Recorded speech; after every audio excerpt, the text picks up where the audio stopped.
Hello. आज हम एक बुक की ऑडियो शुरू करने जा रहे हैं जिसका नाम है डेथ एन इनसाइड स्टोरी।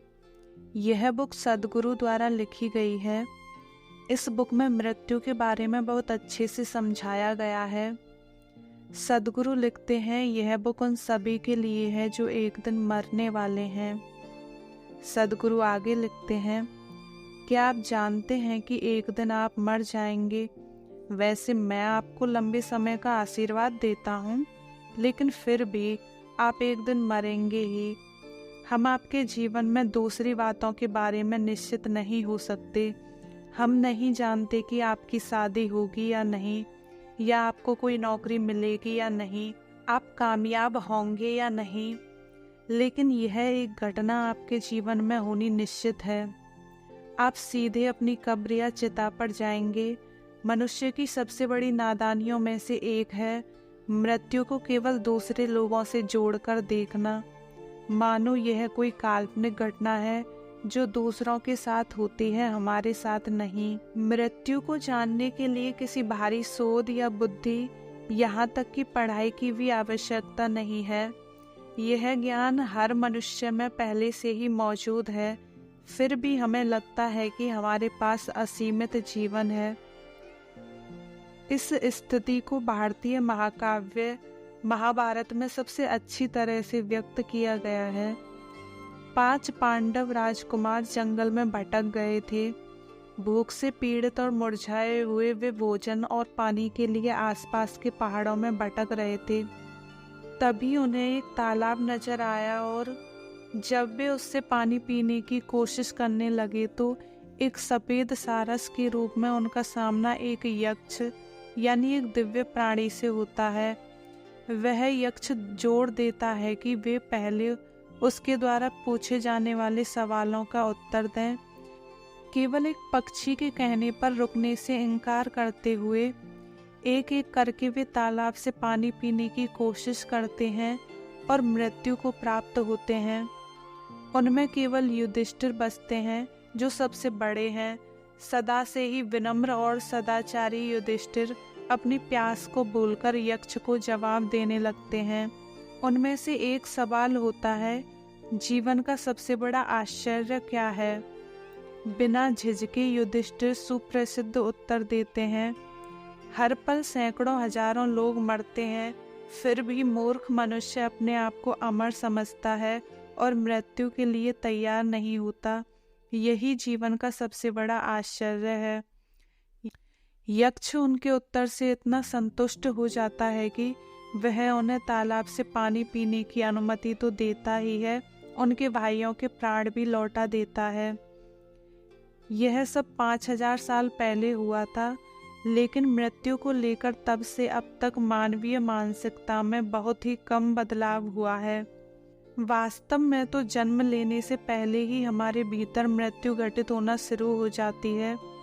अगर आप इसके प्रति अनजान या अनभिज्ञ बने रहते हैं तो ही आपको लगता है कि आपके लिए मृत्यु बाद में किसी दिन आएगी।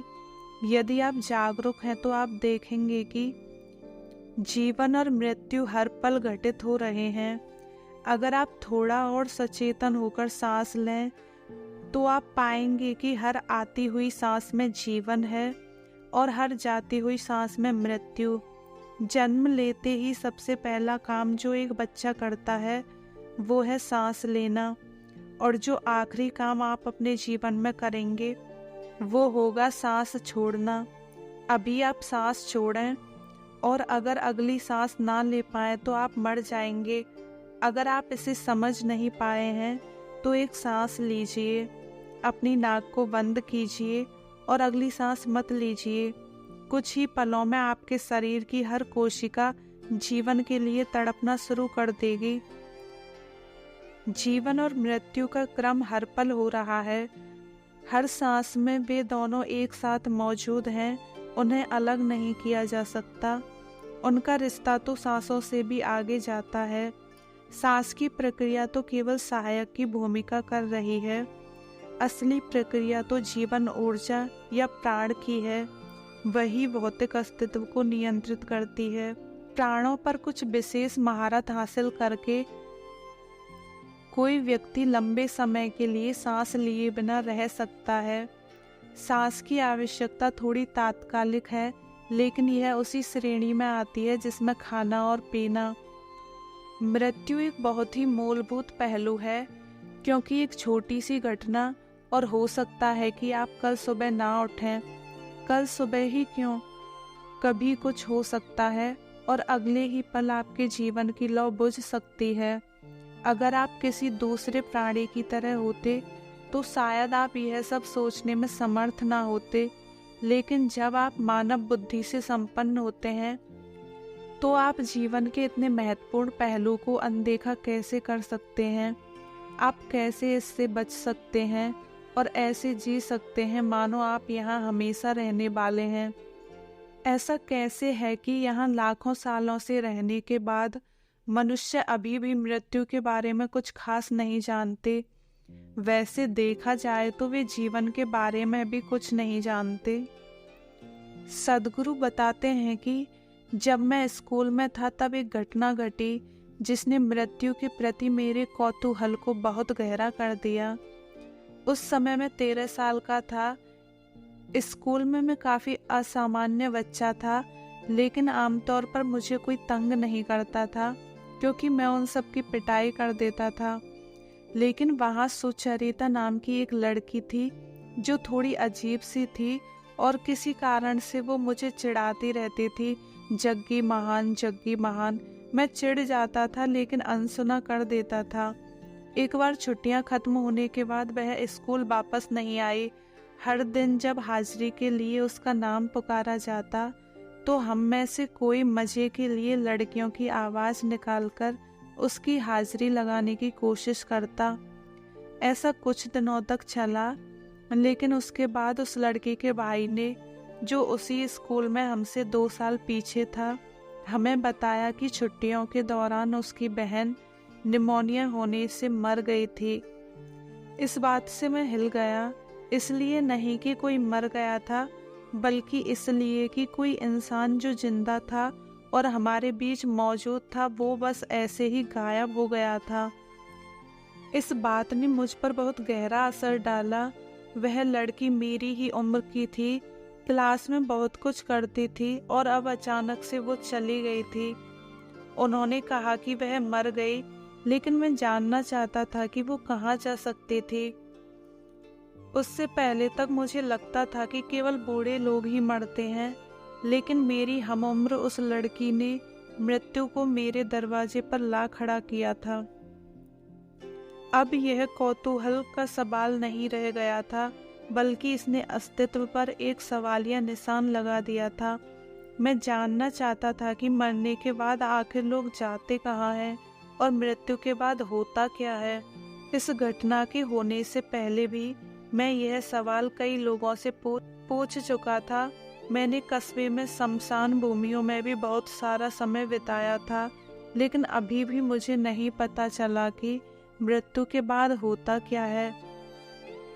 तब मैंने सोचा कि मैं खुद मृत्यु तक की यात्रा करूंगा और देखूंगा कि क्या होता है। मेरे पिता एक चिकित्सक हैं, इसलिए घर में उनके पास दवाइयों की एक अलमारी थी। मुझे पता था कि उसमें बहुत सारी दवाइयाँ रखी होती थीं। उनके बीच मुझे गार्डेनर सोडियम की एक शीशी मिली।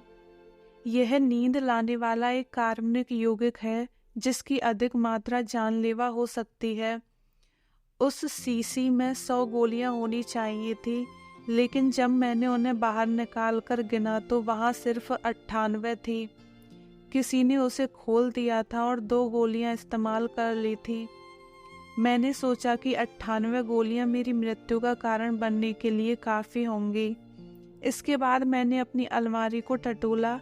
मेरे पास कुछ पैसे और कंचे, गुलेल और कुछ पालतू पक्षियों जैसी बहुत सी निजी संपत्ति थी, जो सभी एक लड़के के लिए बहुत कीमती थी। मैंने उन सबको बांट देने का फैसला किया, क्योंकि मैं तो वैसे भी मरने वाला था। कुछ चीज़ें मैंने अपने बड़े भाई को दे दी, बाकी मैंने अपने नज़दीकी दोस्तों में बांट दी। मैंने उन्हें कहा कि मैं जा रहा हूँ उन सबको लगा कि मैं कोई मजाक कर रहा हूँ। फिर एक दिन मैंने फैसला किया कि मैं उस रात इस काम को अंजाम दूंगा। मैंने उस रात खाना नहीं खाया क्योंकि मैं जानता था कि अगर खाना मेरे पेट में होता तो हो सकता था कि चीज़ें ठीक तरह से ना हों। मैंने परिवार से कहा कि मुझे भूख नहीं है और गोलियां लेकर छत पर चला गया। फिर मैंने वह सभी 98 गोलियां निगल लीं और सोने चला गया, इस उम्मीद से कि अब मुझे पता चल जाएगा कि मरने के बाद लोग कहाँ जाते हैं। सुबह मेरे परिवार ने मुझे जगाने की हर संभव कोशिश की, लेकिन मैं नहीं उठा। आमतौर पर किसी भी सुबह मुझे जगाना थोड़ा मुश्किल ही हुआ करता था, लेकिन इस बार तो मैं बिल्कुल भी नहीं हिल रहा था। फिर मेरे पिता ने देखा कि मेरे अंग ढीले पड़ चुके हैं। सभी बहुत डर गए और मुझे अस्पताल लेकर गए, जहां उन्होंने मेरा पेट साफ किया, ऑक्सीजन लगाया और बहुत कुछ किया, लेकिन मैं नहीं जागा। 3 दिन तक मैं लगभग निर्जीव स्थिति में रहा और गहरी नींद सोता रहा। तीसरे दिन मैं धीरे धीरे चेतन हुआ। बिस्तर पर लेटे हुए मैंने धीरे धीरे अपनी आंखें खोली। मैं अस्पताल के बिस्तर पर पड़ा हुआ था और मुझ में अलग अलग तरह की नलियां लगी हुई थीं। यह बहुत ही निराशाजनक था, क्योंकि मैंने यह सब इसलिए किया था कि मैं ये देख पाऊँ कि आदमी मरने के बाद कहाँ जाता है। मृत्यु के बाद क्या होता है, यह जानने का यह एक अति साहसिक प्रयास था, लेकिन मैं उस बारे में कुछ नहीं जान पाया। एकमात्र तसल्ली यह थी कि मैंने जाना कि इसे जानने का यह तरीका नहीं है। बाद में मुझे अपने दोस्तों को बांटी गई अपनी संपत्ति को वापस लेने में बहुत संघर्ष करना पड़ा और फिर जीवन आगे बढ़ गया। इस सब के काफ़ी सालों बाद जब मैं एक अल्लड़ नौजवान था, तब बिना चाहे ही एक दिन बहुत गहरा अनुभव हुआ, जिसने जीवन व मृत्यु के प्रति मेरा दृष्टिकोण पूरी तरह बदल दिया। सितंबर की एक गर्म दोपहर को चामुंडी पर्वत की एक चट्टान पर मैं अकेला यूं ही बैठा था। मेरी आंखें पूरी तरह खुली थीं कि अचानक मेरे साथ कुछ होने लगा। मैं जिसे जीवन भर मैं समझता था, वह मेरे चारों ओर था। मेरा भीतर और बाहर एक हो गया था। मुझे पता ही नहीं चल रहा था कि कौन मैं हूँ और कौन मैं नहीं हूँ। वह हवा जिसमें मैं सांस ले रहा था, वह चट्टान जिस पर मैं बैठा था, मेरे चारों ओर का वातावरण, सब कुछ मैं ही बन गया था। यह बहुत विचित्र था, क्योंकि जो हो रहा था वह वर्णन से परे था। मेरा अस्तित्व जो मैं था, वह इतना विशाल हो गया था कि वह हर जगह था। मुझे लगा कि यह सब कुछ मिनटों तक ही चला, लेकिन जब मैं अपनी सामान्य स्थिति में आया, तब तक सूरज डूब चुका था और अंधेरा हो गया था। मेरी आंखें खुली थीं। मैं पूरी तरह से जागा हुआ था, लेकिन जिसे मैं आज तक मैं समझता आ रहा था, वो अब नहीं रहा था, कहीं गायब हो गया था। जब मैं 8 साल का था, तब से लेकर आज तक मैंने एक आंसू भी नहीं बहाया था, लेकिन अब बैठे बैठे ही मेरी आंखों से इतने आंसू बह रहे थे कि मेरी शर्ट गीली हो गई थी। यहाँ अब मैं पूरी तरह से एक अलग ही किस्म के आनंद में डूबा हुआ था। शाम के 7:30 बजे का समय था। लगभग 4.5 घंटे इसी हालत में बीत चुके थे। मेरे घर वापस जाने के बाद भी इस तरह के अनुभव बार बार होते रहे, बल्कि अब और भी अधिक हो गए। कुछ समय के लिए तो यादों की बाढ़ के साथ होते हुए इस अनुभव और मेरी प्रचंड बुद्धि के बीच किसी युद्ध जैसी हालत हो गई थी। बुद्धि संघर्ष करती रही, वह हार नहीं मान रही थी। एकमात्र चीज जो मेरा मन मुझे बता सकता था, वो यह था कि मैं अपना संतुलन खो रहा था। यह पूरी तरह विलक्षण था, लेकिन साथ ही कहीं ना कहीं मैं यह भी सोच रहा था कि यह किसी तरह का पागलपन भी हो सकता है, क्योंकि यह इतना जबरदस्त अनुभव था कि इसे वास्तविक मानना बहुत कठिन था। मृत्यु के बारे में कोई प्रश्न भी मन में नहीं उठा, क्योंकि जीवन काफी बड़े पैमाने पर घटित हो रहा था। लेकिन इस अनुभव ने मुझे एहसास दिला दिया कि लोग मरते नहीं हैं, वे आपकी दृष्टि से ओझल हो जाते हैं, वे जीवित ही रहते हैं। मुझ में पिछले जन्मों की यादें और अनुभव जाग रहे थे, जिनसे मुझे एहसास हुआ कि मेरे पिछले कुछ जीवन काल एक ही स्थान पर, एक ही काम पर आधारित थे और कुछ हद तक मेरे साथ जुड़े लोग भी वही थे। जीवन और मृत्यु की यही वो समझ थी जिसने उसके बारे में मेरे जीवन को आकार दिया। एक तरह से मृत्यु एक काल्पनिक चीज है जो अज्ञानी लोगों द्वारा रची गई है, क्योंकि अगर आप जागरूक हैं तो यह बस जीवन है और जीवन के सिवा कुछ नहीं है। जिसे हम मृत्यु कहते हैं वह तो बस अस्तित्व के एक पहलू से दूसरे पहलू की ओर जाना है। आज के लिए बस इतना ही। धन्यवाद।